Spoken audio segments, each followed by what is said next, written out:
पाटनागढ़ महाप्रभु बाहुड़ा यात्रा शेष होछि। आज अपराह्न रीतिनीति अनुसार पूजा करने पर धाड़ी पहंडी चतुर्था मूर्ति पहंडी शेष होगा 3:30 रु रथ टणा आरंभ होता।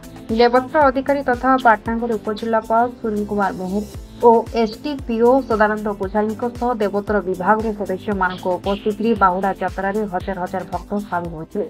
सुरक्षा दृष्टि प्रशासन और पुलिस पक्षर व्यापक सुरक्षा व्यवस्था ग्रहण कर पाटनागढ़ विधायक तथा उपमुख्यमंत्री कनकवर्धन सिंह देव पाटनागढ़ गस्तर बेले से निज बासभवन सम्मुखें उपस्थित रथारूढ़ तीन ठाकुर दर्शन करते। अवसर पाटनागढ़ देवोत्तर विभाग समस्त सदस्य मान बहु संख्यक भक्त समावेश देखा मिलता।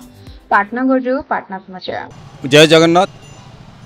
रथयात्रा जमी सुरखुर भाव में अनुष्ठित है आमर आशा और भरोसा अच्छे जगन्नाथ प्रति। बाहुड़ा यात्रा सुरखुर भाव में अनुष्ठित है। आपण मैंने देखुले 10 सप्ताह कार्यक्रम भी होता, सांस्कृतिक कार्यक्रम होता। आमर जो सेवायत अच्छा विभिन्न कमिटी मेंबर माने अच्छा, देवोत्तर कमिटी मेंबर माने अच्छा, प्रशासन अच्छी, पुलिस अच्छे, फायर डिपार्टमेंट अच्छे, समस्त संपूर्ण भाव में सहयोग करते। एत सुंदर और श्रृंखलित भाव में हजार हजार दर्शकों मध्य रथयात्रा टणा होता। यहाँ देखले आप नहीं देखले ये विश्वास नहीं कर पार। संपूर्ण भाव ये गोटे अविश्वसनीय है। आमर पाटनागढ़ मुख्य रास्ता एपरिकी बड़दाण्डर भ्रम सृष्टि करूला। से जहाँ भी हो बहुत बहुत धन्यवाद समस्त को जे आज नवदिनात्मक यात्रार शेष दिन आज भगवान बाहुड़ी जीवे माउसी मंदिर तांकर जन्मवेदी कर्मवेदी को से बाहुड़ी जीवे। निश्चित भाव दुख तो लगुव आमर ये माउसी मंदिर परिसर भितर जो भक्त मैंने रोचते से निश्चित भाव दुख लगे।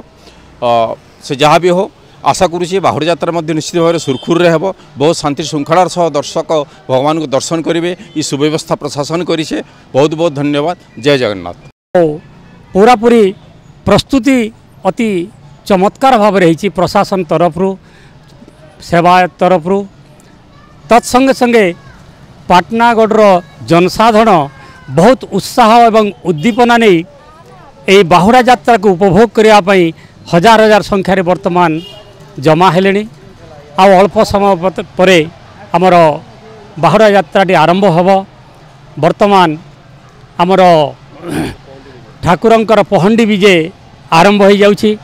तेणु आ मात्र अध घंटा पर ही आमर ये यात्राटी आरंभ होब। तेणुक विभिन्न प्रकार संस्था तरफरु विभिन्न आमर संगठन तरफरु समस्ते सचेतन सक्रिय अछंती एवं यही आमर बाहुड़ा यात्रा को किभली भाबरे सुंदर भाबरे पालन करिवे सेति समस्ते आग्रह अछंती, आनंदित अछंती।